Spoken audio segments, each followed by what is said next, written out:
Muito bem, no meu relógio aqui já são 8h05. Vamos começar? Antes de nós iniciarmos, como é do nosso costume, né? Nós queremos fazer uma oração e eu convido você.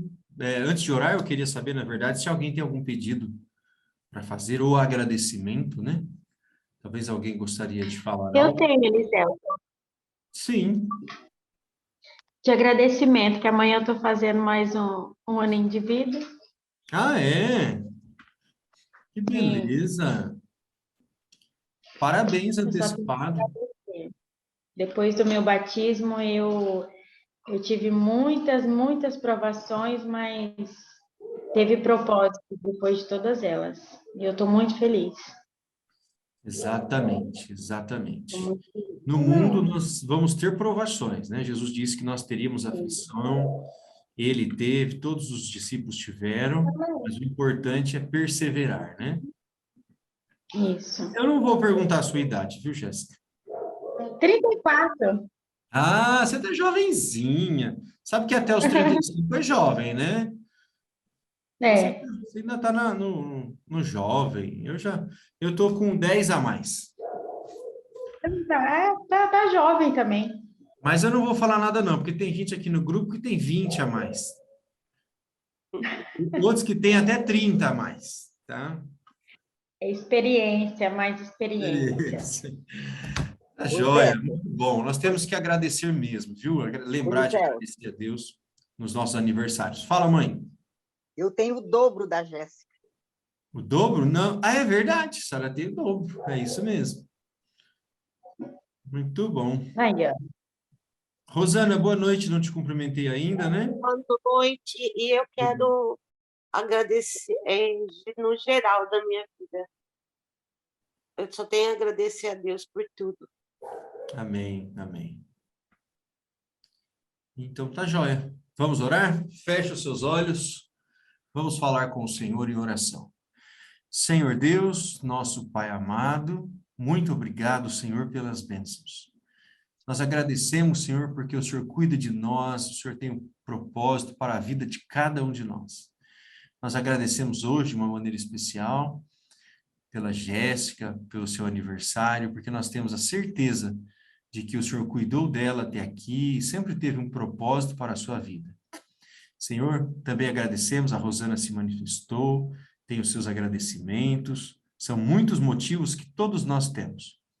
E o nosso pedido, bom Pai, é que o Senhor sempre continue ao nosso lado e que nós nunca venhamos nos afastar dos caminhos do Senhor. Hoje vamos estudar um assunto importante, que o Espírito Santo seja o nosso professor. É o que pedimos em nome de Jesus. Amém. Amém. Muito bem. Hoje nós vamos falar sobre o santuário. Dá uma olhadinha aí, está aparecendo na sua tela? Alguém sabe o que é isso? Isso é um candelabro, tá? Um candelabro. Ele tinha 7 luzes, era um dos utensílios do santuário, e nós vamos ver hoje quais são esses utensílios e qual era o significado do santuário, tá bom? É um assunto importante, interessante, tenho certeza que você vai gostar. Vamos lá, você vai gostar desse conhecimento. Então, Deus fez um pedido para Moisés. Qual foi o pedido? Vamos lá em Êxodo, capítulo 25, Êxodo, segundo livro da Bíblia.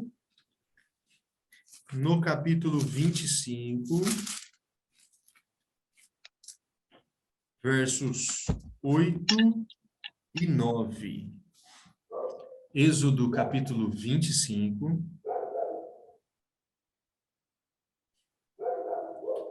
versos 8 e 9.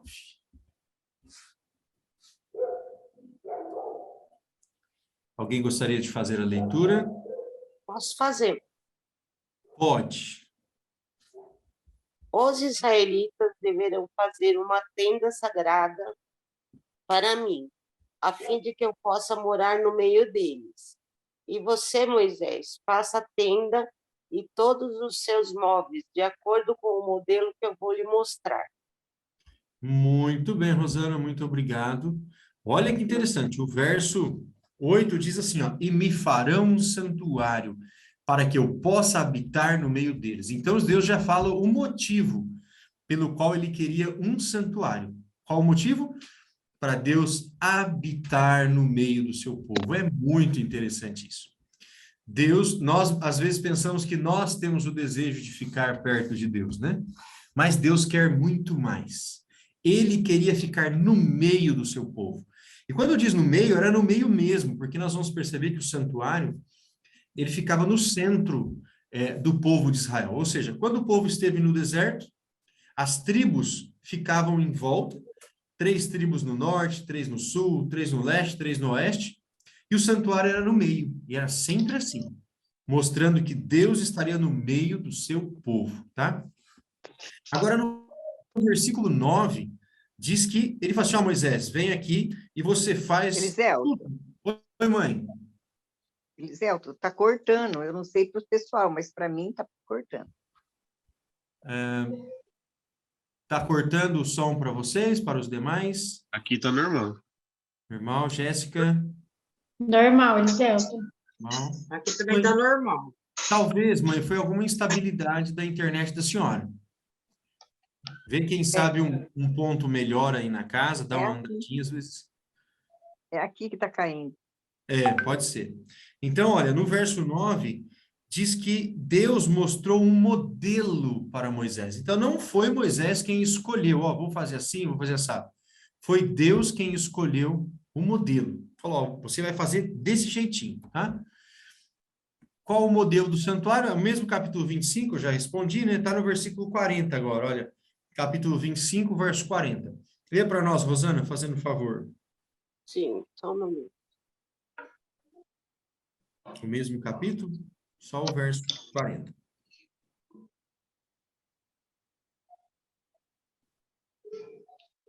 E tenha cuidado de fazer tudo de acordo com o modelo que eu lhe mostrei no monte. Muito bem. Então, Deus falou para ele assim, tome cuidado. Faças tudo conforme o modelo que eu te mostrei, tá? O santuário, eu vou explicar para vocês como ele era. Depois eu vou mostrar uma imagem e depois nós vamos ler na Bíblia cada um desses itens. O santuário era basicamente dividido em 3 partes. Ele só tinha 3 partes. O pátio exterior e depois o lugar santo e o lugar santíssimo. Eu vou explicar para você. O pátio exterior, imagine um muro grande feito, assim, em forma como se fosse um quadrado, e ele fez esse muro, só que esse muro não é de tijolos e cimento, não, nem de argamassa, nada disso. O muro era feito de cortinas, tá bom? Era assim. E aí no meio esse lugar era o pátio, onde todas as pessoas podiam entrar, o pecador podia entrar, o pecador levava ali o cordeirinho, tá? E era ali que o cordeirinho era morto. Mas existiam outros 2 lugares, que era o lugar santo e o lugar santíssimo. Era uma única tenda, mas ela era dividida em 2. O primeiro lugar era chamado de lugar santo. O segundo lugar, chamado de lugar santíssimo. Eu vou te mostrar agora mais ou menos um desenho aí de como era. Você está percebendo que é um muro feito de tendas, né? E tem aqui logo no comecinho, e no meio dela, lá um pouquinho para o fim, tem uma tenda maior, né? Uma tenda grande. Essa tenda, dentro dela havia uma divisão. A primeira parte era o lugar santo e a segunda, o lugar santíssimo. Mas se nós olharmos aqui no pátio, onde as pessoas ficavam, tem ali um altar, onde o sacrifício era oferecido, e também uma pia. Eu vou te mostrar isso com mais detalhes, onde o sacerdote se lavava, porque manchava a mão de sangue, essas coisas, o sacerdote se lavava ali, tá? Então, vamos lá. Eu vou pedir um favor para o Ricardo agora. Não, antes, Ricardo, vamos passar o vídeo, depois eu mostrar isso daqui. Então, o pátio, vocês entenderam onde era o pátio? Onde é o pátio? O pátio é onde você está vendo esse altar aqui, essa pia. Então, nesse lugar, qualquer pessoa poderia entrar. Agora, lá na tenda interna, isso, o Ricardo marcou para nós, ó. O Ricardo marcou aí, grifou o que é o altar e o que é a pia. Nesse lugar, qualquer pessoa podia entrar. Ah, trouxe um animalzinho para oferecer. Ele entrava até aqui. Mas lá dentro, na tenda, eram só algumas pessoas que podiam entrar. Eu já vou te falar quem que podia, tá? Então, vamos lá. Vamos ver os utensílios do pátio exterior. O que que tinha lá? Êxodo capítulo 40, verso 29. Êxodo capítulo 40, versículo 29.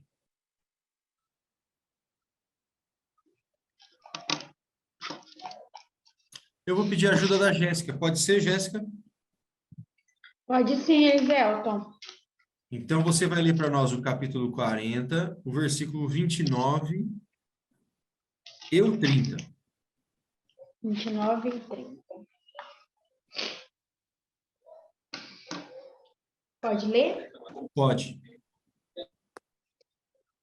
Pôs o altar do holocausto à porta do tabernáculo da tenda do encontro e ofereceu sobre ele holocausto e oferta de cereais, segundo o Senhor havia ordenado a Moisés. Pôs a bacia entre a tenda do encontro e o altar e a encheu de água para se lavar. Muito bem, olha que interessante. Pois o altar de holocausto era onde os animais eram sacrificados. A porta do tabernáculo. Então, quando a pessoa entrava ali naquela tenda, que era aquele muro, a primeira coisa que ele via era o altar, como eu disse. E depois, no verso 30, diz: pois a bacia entre a tenda da congregação e o altar. Igualzinho nós acabamos de ver no desenho, tá bom? E no verso 33 diz, ó, levantou também o átrio ao redor do tabernáculo e do altar e pendurou o reposteiro da porta do átrio. Assim Moisés acabou a obra. Isso quer dizer que tudo era cercado com aquela tenda, como eu mostrei. Então, o que que tinha no pátio exterior? Tinha um altar e uma pia, certo? Uma pia de se lavar. Agora vamos ver o que tinha no lugar santo. Entrando naquela tenda, naquela primeira parte, o que nós encontramos ali. Êxodo capítulo 40, versos 22. Lê para nós, Jéssica. 22. Pôs também a mesa na tenda do encontro, ao lado do tabernáculo para o norte, fora do véu. Verso 23. E sobre ela pôs em ordem os pães da proposição diante do Senhor, segundo o Senhor havia ordenado a Moisés. Olha que interessante. Então, só o 23. Depois nós vamos para o 24. Então, na hora que você entra no lugar santo, primeira parte daquela tenda interna, você logo se encontra com uma mesa, tá? Essa mesa era toda revestida de ouro e tinha lá os pães, chamados pães da proposição, certo? 12 pãezinhos ali. E esses pães eram trocados semanalmente, tá? Então, esse é o primeiro item, então, a mesa com os pães da proposição. Agora, o verso 24. Pode ler. Pôs também na tenda do encontro o candelabro diante da mesa, ao lado do tabernáculo para o sul. Então, agora, o que que tinha ali dentro do lugar santo, na frente da mesa dos pães, tinha o candelabro, aquele primeiro item que eu mostrei logo no comecinho do estudo, que ele tem 7 pontas, né? O candelabro, ele ficava aceso, ele iluminava o lugar. Agora, verso 26. Pôs o altar de ouro na tenda do encontro diante do véu, e acendeu sobre ele o incenso aromático, segundo o Senhor havia ordenado a Moisés. Isso, tinha também uma mesa, que aqui é chamada de altar de ouro, onde ficava o incenso aromático, tá? Então, 3 itens no lugar santo.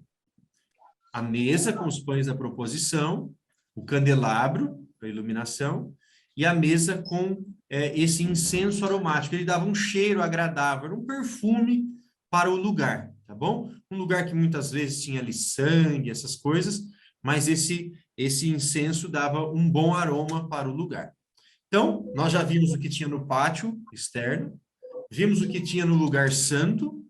Agora, o que será que havia no lugar santíssimo.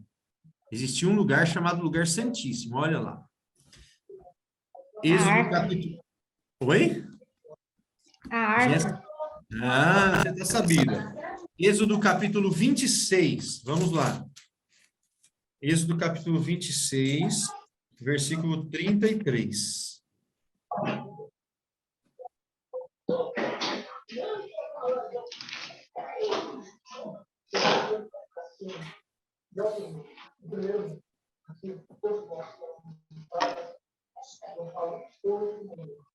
Pode ler o verso, Jéssica, para nós? 33 e 34, fazendo um favor. Pendure o véu debaixo dos colchetes e leve para lá a arca do testemunho, para dentro do véu. O véu fará a separação entre o santo lugar e o santo dos santos. Ponha a cobertura do propiciatário sobre a arca do testemunho no santo dos santos. Isso, olha que interessante. Então, o que dividia o lugar santo do Santíssimo era um véu, tá? Agora, se você passasse esse véu, você ia ver o lugar santíssimo, e lá estava a arca do testemunho. Você sabe o que é a arca do testemunho? Vou te mostrar uma imagem daqui a pouquinho. Era uma arca de ouro, tá? E ela tinha uma tampa em cima dela, é chamado de propiciatório, e tinha 2 anjos, um de cada lado, assim, tudo feito, né? Em ouro, que ficavam com as suas asas como que tampando, assim, protegendo a arca. Mas o que havia dentro dessa arca? Alguém sabe? O cajado de Arão, a tábua dos 10 mandamentos e o maná. Ó, a Jéssica falou completinho, tá? Inicialmente, nós tínhamos ali dentro da arca os 10 mandamentos. A arca foi feita para guardar os 10 mandamentos. Tá? É o lugar onde está a presença de Deus e a base ali da presença de Deus está na lei de Deus. E depois foi colocado o cajado de Arão, que floresceu, e também o maná, como uma memória de que Deus sustentou o seu povo ali por 40 anos. Deixa eu dar uma olhadinha num versículo aqui. Olha o capítulo 37 de Êxodo, versos 8 e 9.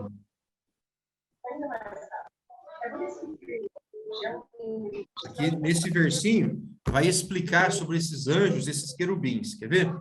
Em cima do propiciatório. Lê para nós, Jéssica, Êxodo 37, versos 8 e 9.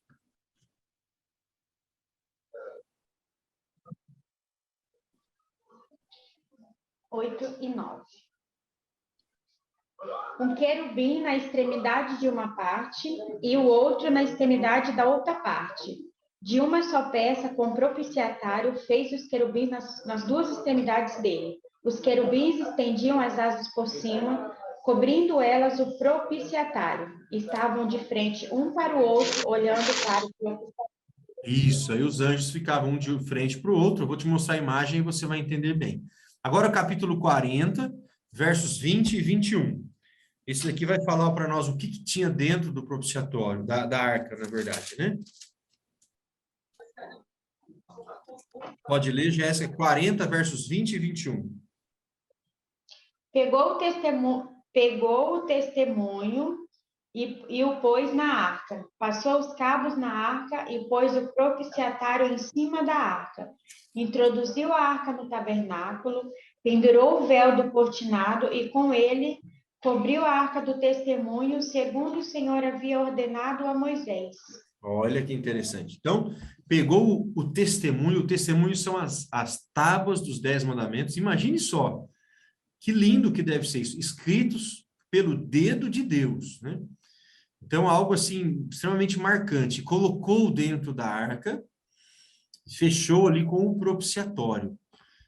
Pergunto para você, onde está essa arca hoje em dia? Não se sabe o lugar exato. Quanto valeria uma arca dessa? Não só pelo ouro que está em volta dela, né, que ela é toda coberta de ouro, feita madeira coberta de ouro, não só também pelas tábuas dos 10 mandamentos. Já imaginou você ver uma tábua de pedra escrita pelo dedo de Deus? O valor disso daqui, eu acho que Se um quadro do Michelangelo vale uma fortuna, isso daqui não teria nem valor, né? Onde será que está isso? Daqui a pouquinho nós vamos falar sobre isso, tá? Mas olha aí, um resumo para você. No lugar santo, então, nós temos a mesa com os 12 pães. Nós temos de frente para a mesa, e aí o Ricardo já grifou. De frente para a mesa nós temos o candelabro com as 7 lâmpadas. Não, você grifou errado, Ricardo. Isso, aí está a mesa com os pães, agora o candelabro, aí o candelabro. E agora o altar de incenso, que é uma mesa onde ficava com o incenso ali. Isso, perfeito. Então nós tínhamos uma cortina, aqui está tirando a cortina, abrindo o lugar santíssimo, e está ali a arca de Deus, toda em ouro, né, com os querubins cobrindo a arca ali. O Ricardo fez uma setinha ali. Olha aí, aqui está um desenho, Ricardo, isso. Olha que legal, alguém fez um trabalho aqui como mais ou menos seria algo parecido com isso, tá bom? Olha que bonito. Você já ouviu os mais antigos aí? Deixa eu perguntar uma coisinha. Todos já ouviram falar na Arca do Testemunho? Já tinha ouvido falar, Edenilton, nessa arca? Não? O Miguel já tinha ouvido falar nessa arca, Miguel? Não. Já. O João já, né, João? Eu já. E a Rosana? As duas, Já. Rosana? Já. Não, eu não. A Rosana Santos, olha que legal. Agora, não sei se vocês já assistiram um filme do Indiana Jones. É da época de vocês, né? Indiana Jones e a Arca Perdida. Já assistiu, Edenilton? Já. Sabe o que o Indiana Jones estava procurando naquele filme? Exatamente essa arca. É a Arca Perdida, chamada, né? E lá no filme, o Indiana Jones encontrou. Mas ele não pôde pegar a arca, tal, aquela coisa toda. Mas a verdade é que essa arca nunca foi encontrada. Tá bom? Ela nunca foi encontrada. Ela esteve por séculos no meio do povo de Israel, mas um pouco antes de Babilônia invadir Jerusalém, tomar ali, essa arca foi escondida. Muito provavelmente por Jeremias e mais algumas pessoas, e ela nunca mais foi encontrada. É óbvio que Deus não permitiria que essa arca fosse encontrada e ficasse aí sendo zombada. Era um utensílio sagrado, tá bom? Então ela está em algum lugar que ninguém sabe onde. Alguns dizem que ela está no céu. Eu acredito que ela está escondida em algum lugar aqui na Terra. Tá? Eu acredito. Eu ouvi um programa, um podcast com o Rodrigo Silva, e ele disse que é especulação, lógico, mas que, assim, todos os arqueólogos apontam para onde tem o domo, aquele domo tá debaixo daquela mesquita em Israel. E tudo aponta que eles, assim, acham que esteja lá. Entendi.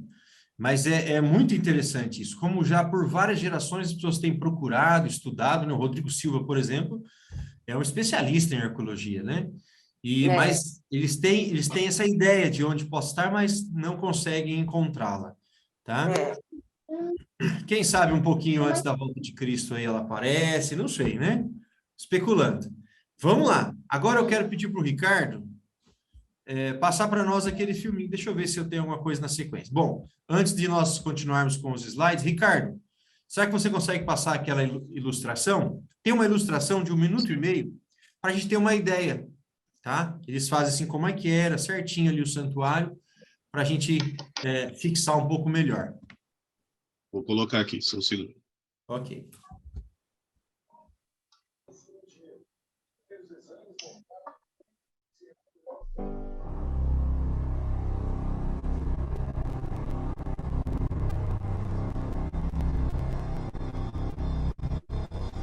Olha as tribos em volta, né?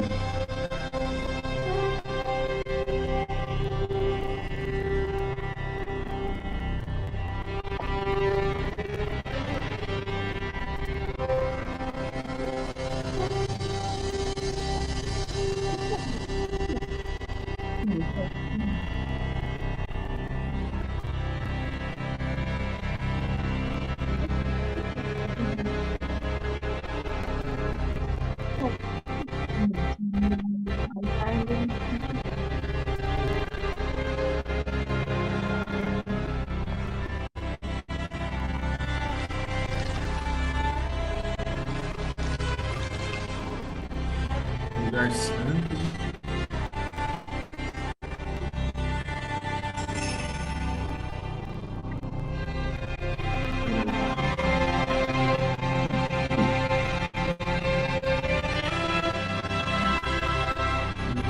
Pães, né?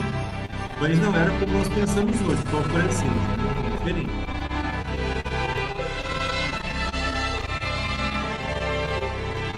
Leva uma versão.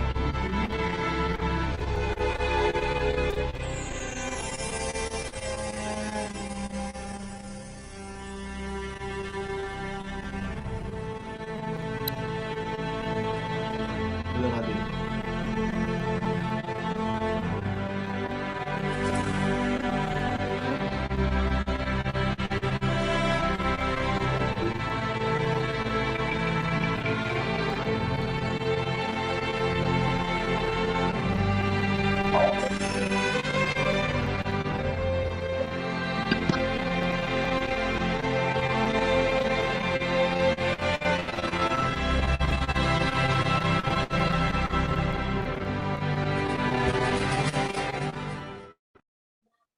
Ótimo, Ricardo. Muito obrigado.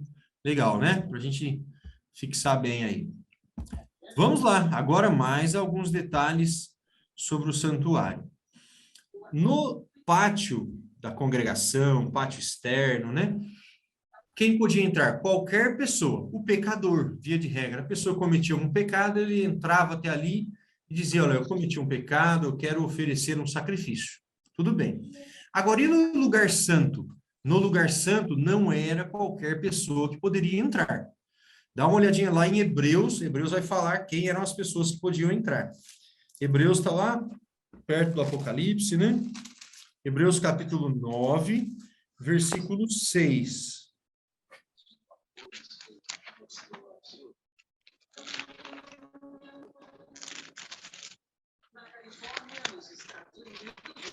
Quem podia entrar no lugar santo, que era chamado de o primeiro lugar, né? Ou o primeiro tabernáculo. Alguém poderia ler para nós? Hebreus, capítulo 9, versículo 6.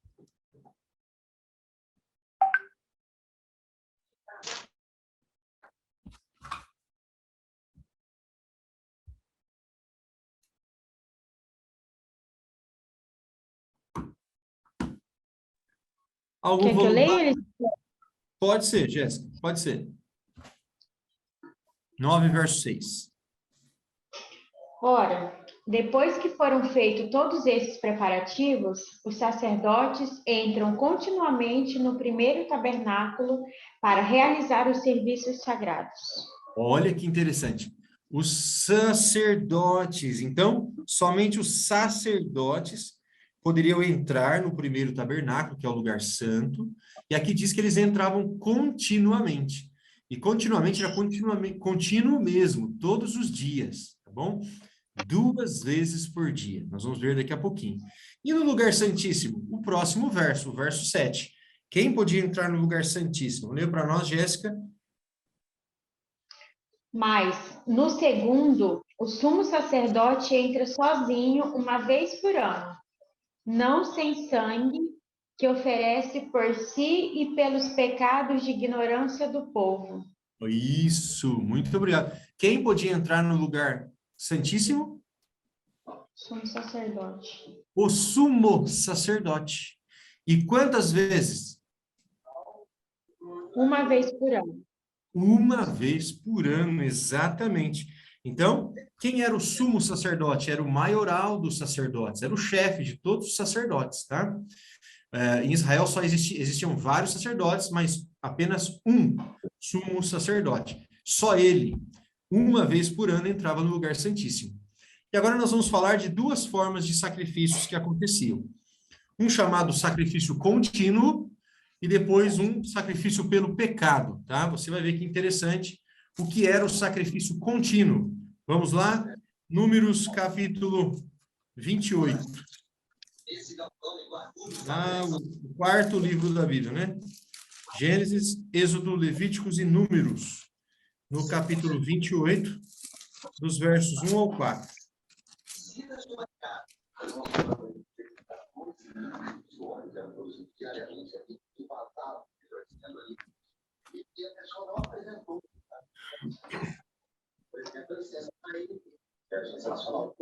Cinco funcionários foram levados para prestar depoimento. Claro.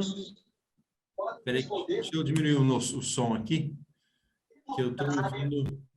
Não tem ambiente. A gente colocava ali que possivelmente estaria havendo um escoamento de óleo para rede de esgoto. Então, com a produção desse volume, a gente consegue... Pronto. Agora sim, eu estava escutando aí que a polícia tinha feito alguma coisa. Vamos lá. Que era o sacrifício contínuo. Números capítulo 28, do verso 1 ao 4. Eu vou fazer essa leitura.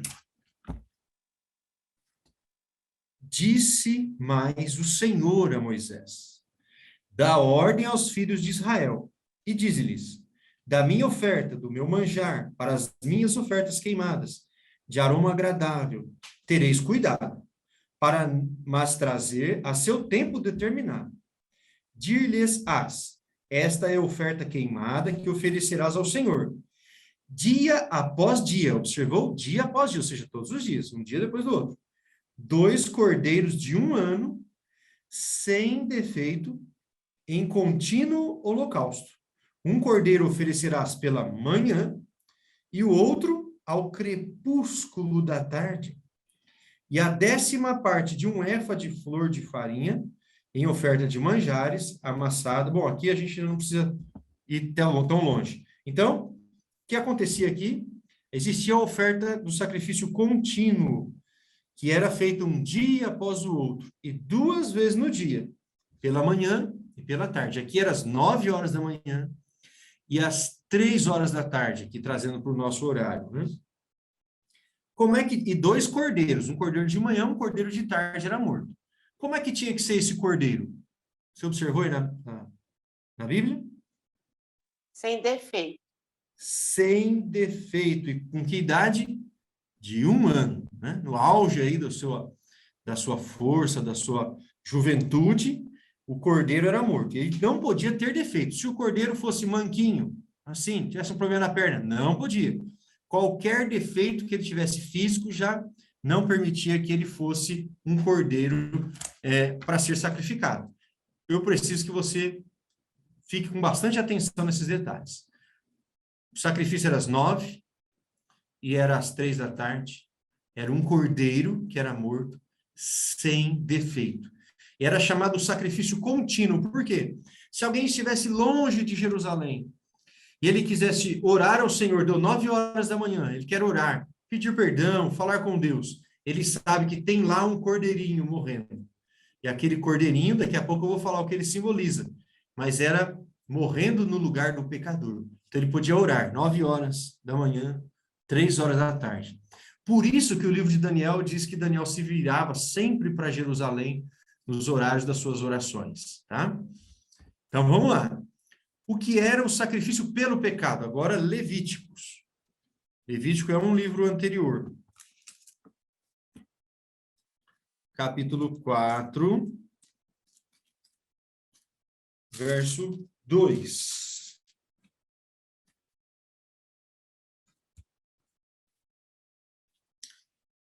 Estávamos em Números, né? Vai um livro anterior, no capítulo 4, no versículo 2. Agora nós vamos falar sobre o sacrifício pelo pecado. Já vimos que lá no santuário acontecia 2 sacrifícios por dia, que era o chamado sacrifício contínuo, todos os dias, todos os dias. Agora existia um sacrifício também pelo pecado. Então, capítulo 4, verso 2 diz assim: fala aos filhos de Israel, dizendo: quando alguém pecar por ignorância contra qualquer dos mandamentos do Senhor, por fazer contra algum deles, o que se não deve fazer, tá? Então, aí vai continuar falando. Quando a pessoa cometer algum pecado, a pessoa cometeu algum pecado, o que ela deve fazer? Vamos lá para o 27 agora. Capítulo 4, verso 27. Se qualquer pessoa do povo, da terra, pecar por ignorância, por fazer alguma das coisas que o Senhor ordenou, se não fizessem, se tornar culpada, ou se o pecado em que ela caiu lhe for notificado, trará por sua oferta uma cabra sem defeito, pelo pecado que cometeu, e porá a mão sobre a cabeça da oferta pelo pecado, e a imolará no lugar do holocausto. Então o sacerdote com o dedo tomará do sangue da oferta e o porá sobre os chifres do altar do holocausto, e todo o restante do sangue derramará à base do altar. Tirará toda a gordura como se tira a gordura do sacrifício pacífico. O sacerdote a queimará sobre o altar como aroma agradável ao Senhor. E o sacerdote fará expiação pela pessoa. E lhe será o quê? Diz aí. E lhe será perdoada. Olha só, que trabalho que dava para uma pessoa pedir perdão. Tudo isso é para pedir perdão. Então, a pessoa cometeu um pecado, ela tinha que ir lá pegar o animalzinho, aqui diz uma cabra sem defeito, levar lá para o santuário, entregar para o sacerdote, e eu pergunto para você, quem que matava o animal? Quem que matava o animal? A própria pessoa, O sacerdote ou o pecador? o pecador. Olha, alguém falou alguma coisa? Eu acho que o sacerdote. Olha só, Rosana, vamos dar uma olhadinha para o verso 29. E porá a mão sobre a cabeça da oferta pelo pecado e a imolará. Quem? Se nós olharmos desde o verso 28, vamos perceber que era o próprio pecador, tá? Trará uma oferta pelo pecado que cometeu, ele coloca a mão sobre a cabeça da oferta e ele tinha que passar a faca, o cutelo, no pescoço do animalzinho. Já pensou? Aquele animalzinho não tinha nada a ver com a história. Não cometeu erro nenhum. E estava morrendo no lugar do pecador. Triste, né, a situação? Você acha justo isso? Você acha justo para o animalzinho? Não é, né? O animal não cometeu nenhum erro. Você teria coragem, Irene, de passar a faca no pescoço do cordeirinho? Difícil, né? E aí, Natália? Eu estava falando aqui agora. Com que coragem faz isso? Com que coragem, né? Que dureza, né? Mas era assim mesmo. Era com dor no coração que a pessoa fazia esse sacrifício. E era assim exatamente para ela perceber como o pecado era ruim, como o pecado causava sofrimento, né? Tá bom? Para a pessoa doer no coração, e dói mesmo, né? Você tem que sacrificar um animalzinho inocente ali, tá bom? E esse era o sacrifício pelo pecado. Então, nós já vimos que tinha o sacrifício todos os dias, que era o contínuo, de manhã e de tarde, e o sacrifício pelo pecado quando alguém cometia algum pecado. Agora, vamos lá. O que significava tudo isso? Por que que essas coisas aconteciam lá no santuário? Qual o objetivo? Vamos voltar para Hebreus? Nós estávamos em Hebreus agora há pouco, lá pertinho do Apocalipse. Hebreus capítulo 9, verso 24.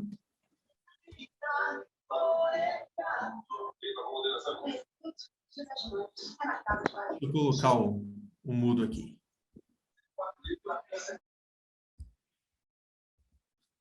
Hebreus capítulo 9, verso 24. Eu vou ler para você.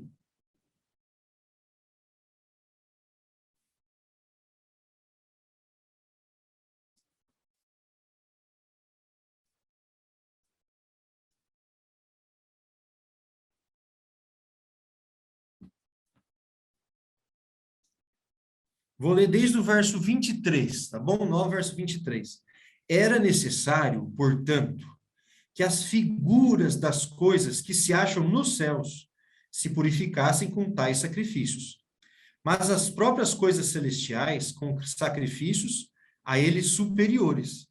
Porque Cristo não entrou em santuário feito por mãos, figura do verdadeiro, porém no mesmo céu, para comparecer agora por nós diante de Deus, nem ainda para oferecer a si mesmo muitas vezes, como o sumo sacerdote a cada ano entra no Santo dos Santos com sangue alheio. Então, o que nós percebemos aqui muito claramente?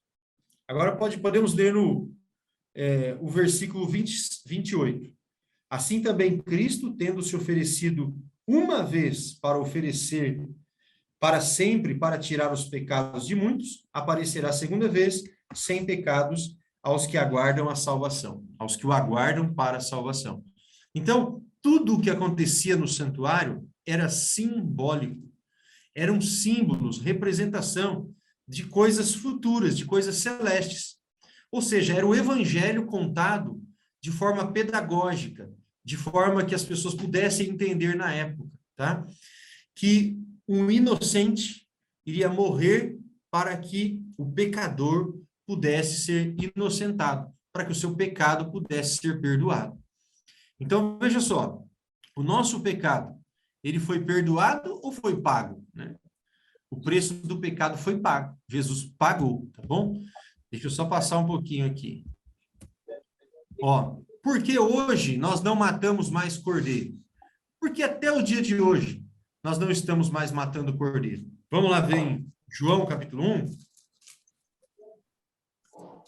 Olha que interessante. Agora a Bíblia vai lançar luz aqui sobre esses assuntos, para nós entendermos e vermos como tudo aquilo era simbólico. João capítulo 1, verso 29. Eu vou pedir para a Natália ler para nós. Pode ser, Natália? Bom dia para você. Olá, Cris. Olá. Evangelho de João, capítulo 1, verso 29.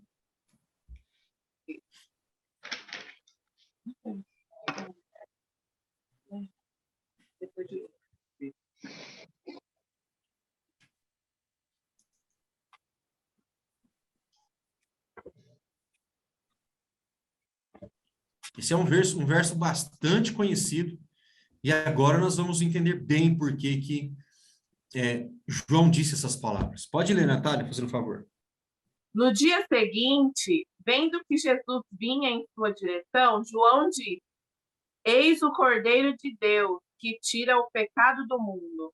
Olha que legal. Quando nós lemos isso aqui, nós pensamos, eis o Cordeiro de Deus, né? Mas na cabeça de um judeu, ele entendia diferente. Por quê? Ele já era acostumado a ver cordeiro morrer todos os dias. Então, quando fala, este homem que está vindo aí, Jesus, ele é o Cordeiro de Deus. E ele não paga o pecado só de um. Ele tira o pecado do mundo inteiro. Você percebe? Para o judeu, o hebreu, né? Essa mensagem era muito mais ampla, porque ele agora ele entendia isso. Ele sabia o que era ser um cordeiro. Então, o que é aquele cordeiro que morria? O que ele representava? Jesus. Agora nós percebemos por que ele não podia ter defeitos. Porque o único que era sem defeito era Jesus. O único que viveu nesse mundo sem defeito foi Jesus. Exatamente por isso ele podia morrer no nosso lugar e pagar o pecado de todo mundo, tá? Eis o Cordeiro de Deus, que tira o pecado do mundo. Natália, agora lê para nós João 19, no verso 30. Jesus tomou o vinagre e disse: Está consumado. E, inclinando a cabeça, entregou o Espírito. Muito bem, olha aqui. Quando Jesus morreu, aqui diz o texto, ele inclinou a cabeça e falou, está consumado. O que estava consumado? Essa expressão está consumado também pode ser traduzido como está feito ou está pago, tá? O preço do pecado estava pago. Jesus ali na cruz falou, Pai, está pago, está feito. E ele então entrega o Espírito, ou seja, ele morre, tá bom? O Cordeiro de Deus estava sendo morto ali naquela cruz. Imagina como doía o coração da pessoa que tinha que matar o cordeirinho. Tem que doer no nosso coração quando nós olhamos para trás e vemos que alguém inocente, né? O único inocente, morreu no nosso lugar. Tá bom? Jesus fez a grande troca. Ele deixou o céu para vir à terra morrer por nós pecadores, ele que era santo. E nós, pecadores, após a morte de Cristo, somos tidos por Deus como santo e vamos ter um lugar no céu. Essa é a grande troca. Agora, Mateus, volta um pouquinho, Mateus capítulo 27, verso 50. Evangelho de Mateus, só voltar um pouquinho aí para o lado esquerdo de onde você estava. Estava em João, vai para a mãozinha esquerda. Mateus capítulo 27, verso 50.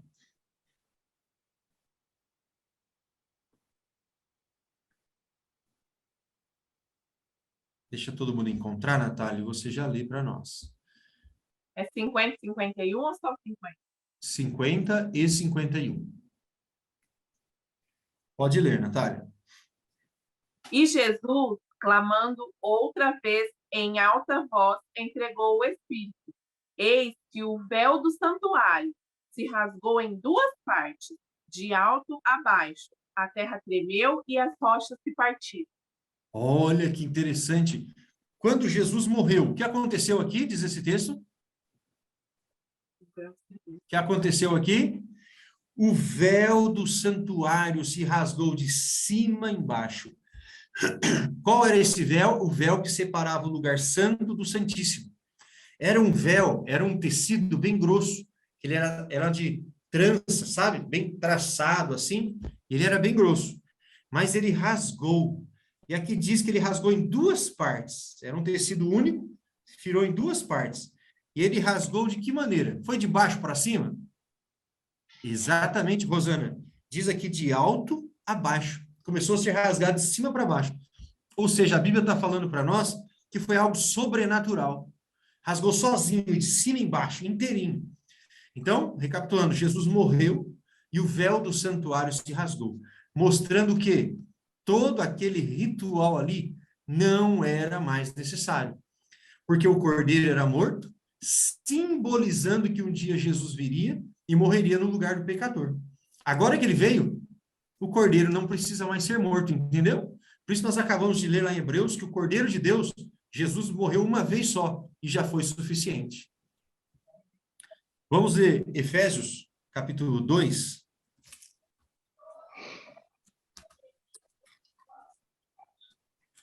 Efésios, capítulo 2, versos 14 e 15.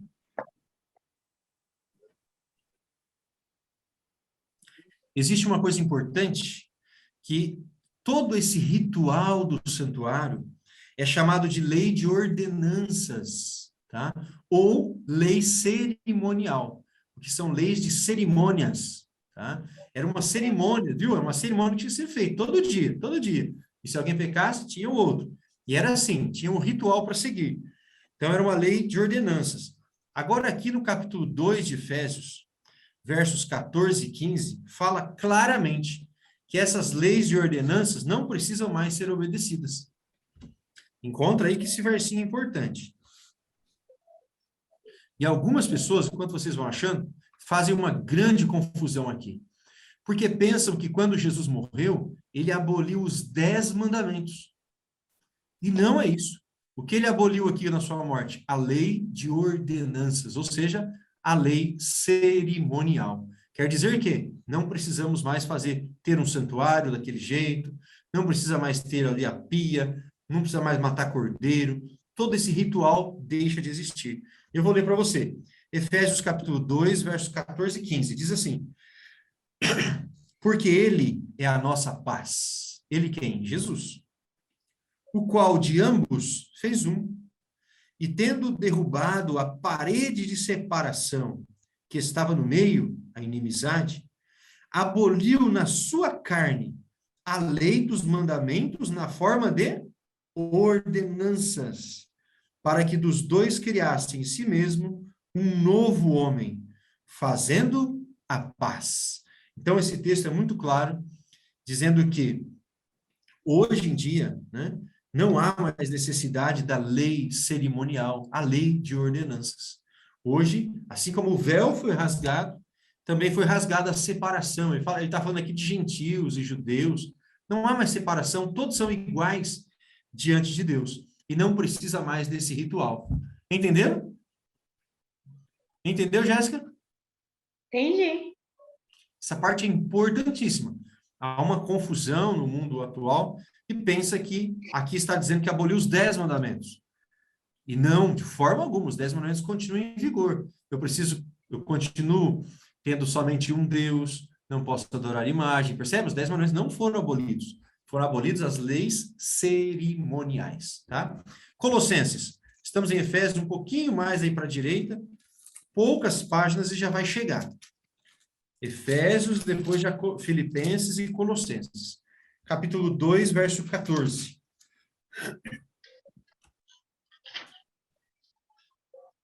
Olha que verso claro, fantástico esse versinho aqui.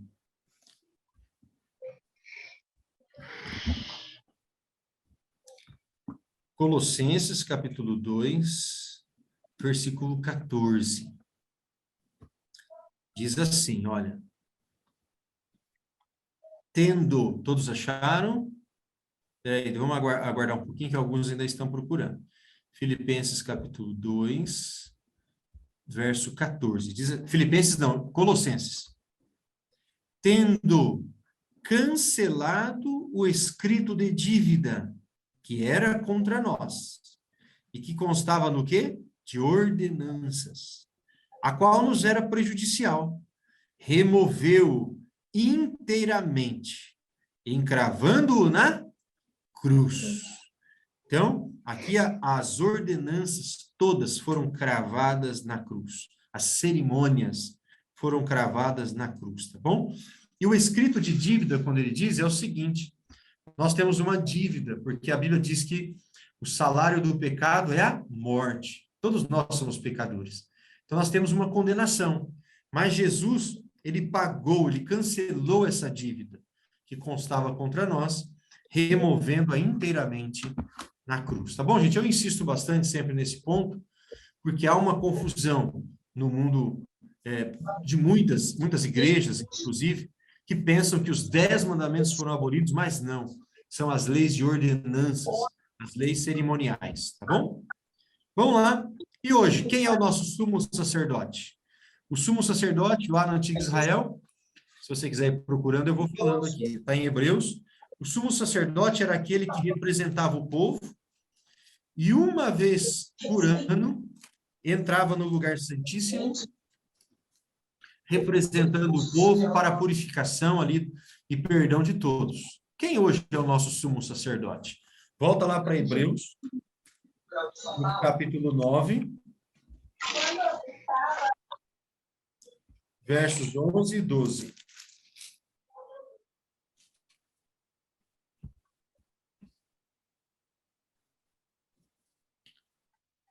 Hebreus, capítulo 9.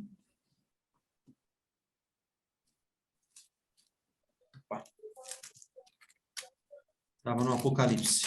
Hebreus, capítulo 9, versos 11 e 12. Quem gostaria de ler?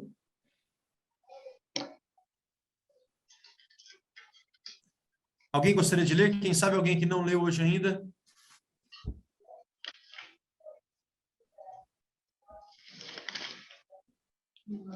A Rosana já leu hoje, Rosana? Posso ler? Rosana, não, a Rosana Santos. Posso ler? A outra Rosana acho que já leu, não leu, Rosana? Já li. Ó, vamos deixar a Rosana Santos. Vai lá, Rosana. 11 e 12. 11 e 12. Mas vindo Jesus, o sumo sacerdote dos bens futuros, por um maior e mais perfeito tabernáculo, não feito por mãos, isso é não dessa criação, nem por sangue de bodes e bezerro, mas por seu próprio sangue entrou uma vez no santuário, havendo efetuado uma eterna redenção. Olha, muito obrigado, Rosana. Olha que interessante, o meu fala assim: veio Cristo como sumo sacerdote. Então, Jesus é o sumo sacerdote.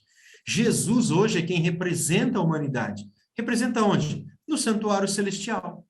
Eliseu, existe um santuário no céu? Sim. Lembra que Deus falou para Moisés subir no monte e disse: olha o modelo que eu estou te mostrando e faz um igual? No céu existe um santuário, mas lá não ficam sendo mortos cordeiros, porque Jesus é o cordeiro que foi morto e ele está lá. E hoje ele nos representa. O finalzinho do verso 12 diz que ele entrou no Santo dos Santos, uma vez por todas, tendo obtida eterna redenção. Olha, Duas palavras bonitas, né? Eterna redenção. Ele conseguiu para nós uma eterna redenção. Agora o versículo 28 do capítulo 9, é o último versinho. A Rosana pode ler?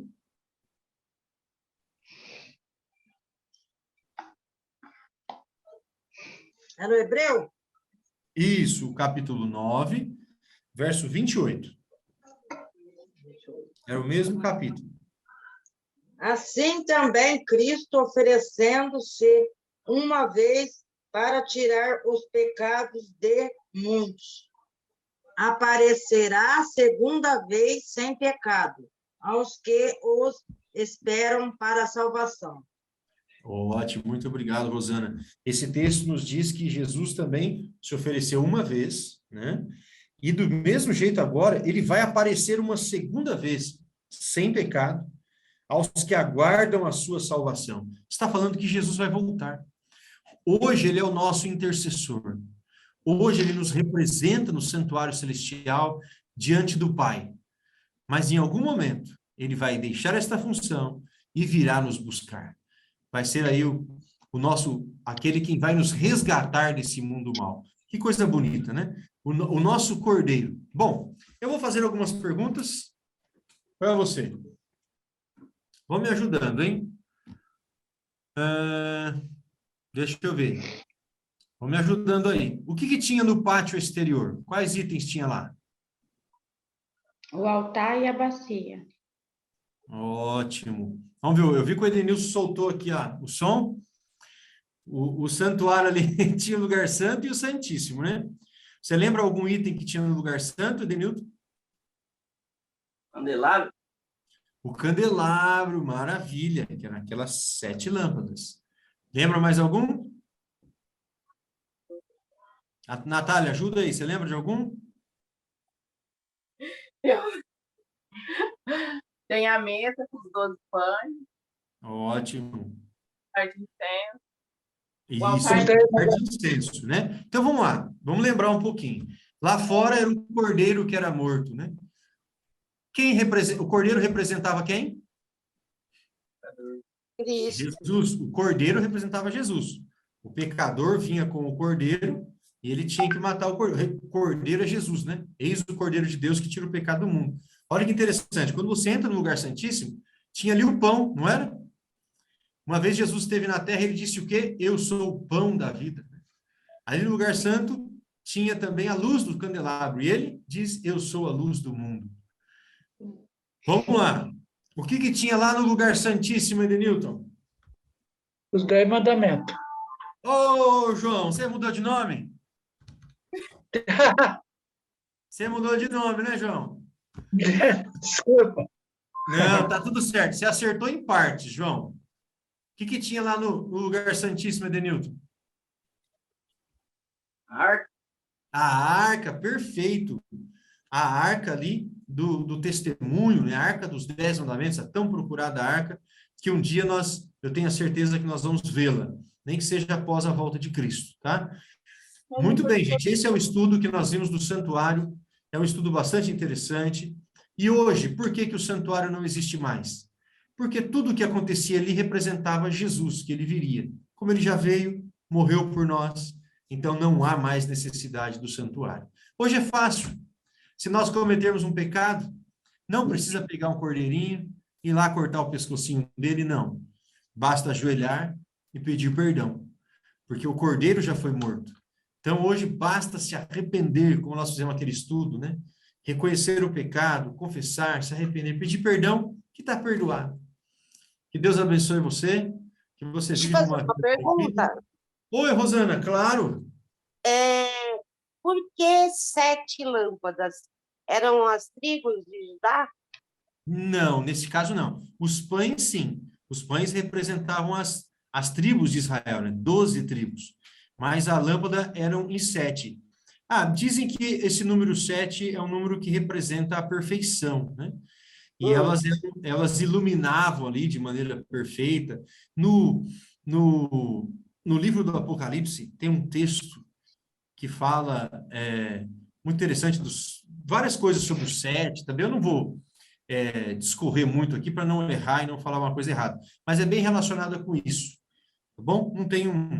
Eu não saberia dizer agora exatamente para você, mas é nessa linha. 7 é o número da perfeição aí, ele iluminava ali o lugar, né? Tem um texto que fala dos 7 Espíritos de Deus. Não é que Deus tenha 7 Espíritos, né? Mas é que são funções específicas do Espírito Santo. Então tem bastante coisinha nesse sentido. Ah, tá bom. Tá bom? Obrigada. O livro do Apocalipse também fala que o altar de incenso, né? O incenso representa as orações dos santos, né? As nossas orações que vão diante de Deus.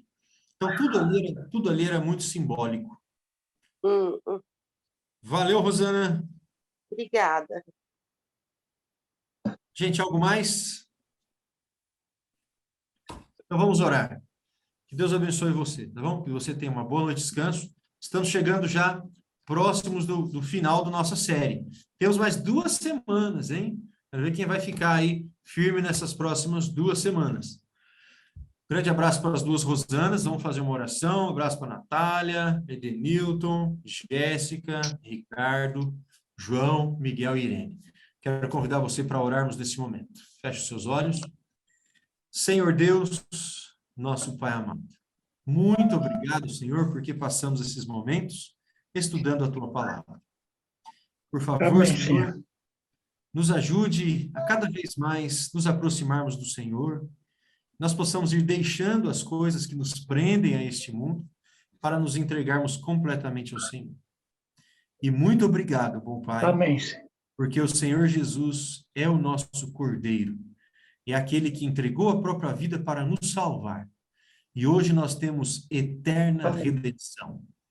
É o que nós pedimos, bom Deus, e nós agradecemos em nome de Jesus. Amém.